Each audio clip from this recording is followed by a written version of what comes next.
अपनी कुछ poems present करने जा रही हूँ। आशा करती हूँ कि आप सबको पसंद आएगा। तो जो मेरी फर्स्ट पोएम है वो ब्रेकअप से रिलेटेड है। तो उसमें जो फर्स्ट पैरा है उसमें लड़की अपने एक्स के लिए बोल रही होती है। सुनिएगा ध्यान से कि एक कागज का टुकड़ा सब सहता गया, जब दो लिखावट में वो अपनी जवानी कहता गया। एक कागज का टुकड़ा सब सहता गया, जब दो लिखावट में वो अपनी जवानी कहता गया। मरना नहीं था उसे, फिर क्यों वो हर दिन मरता गया। मरना नहीं था उसे, फिर क्यों वो हर दिन मरता गया। जब एक तरफ परिवार का मान और दूसरी तरफ उसका जान था, न जाने किसको चुने उसने चुन लिया शमशान था। न जाने किसको चुने उसने चुन लिया शमशान था। और जो सेकंड पैरा है उसमें लड़का अपनी एक्स के लिए बोल रहा होता है कि उसकी आंखें रो रही थी, उसकी आंखें रो रही थी, वो खुद में ही कुछ बो रही थी। वो डर रही थी शायद कि वो मुझे खो रही थी, वो डर रही थी शायद कि वो मुझे खो रही थी।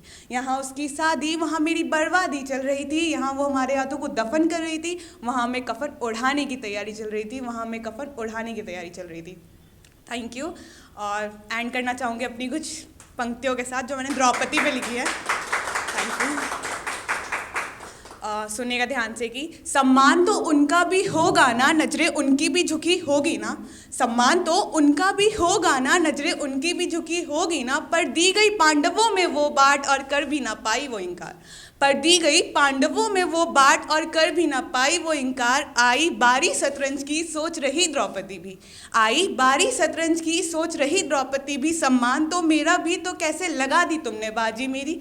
सारी सभा देख रही थी, चीर हरण के मनोरंजन ले रही थी। सारी सभा देख रही थी, चीर हरण के मनोरंजन ले रही थी। द्रौपदी तब भी सब कुछ सह रही थी। नजरें उठी तो अपने सखा को याद कर रही थी, नजरें उठी तो अपने सखा को याद कर रही थी। Thank you so much.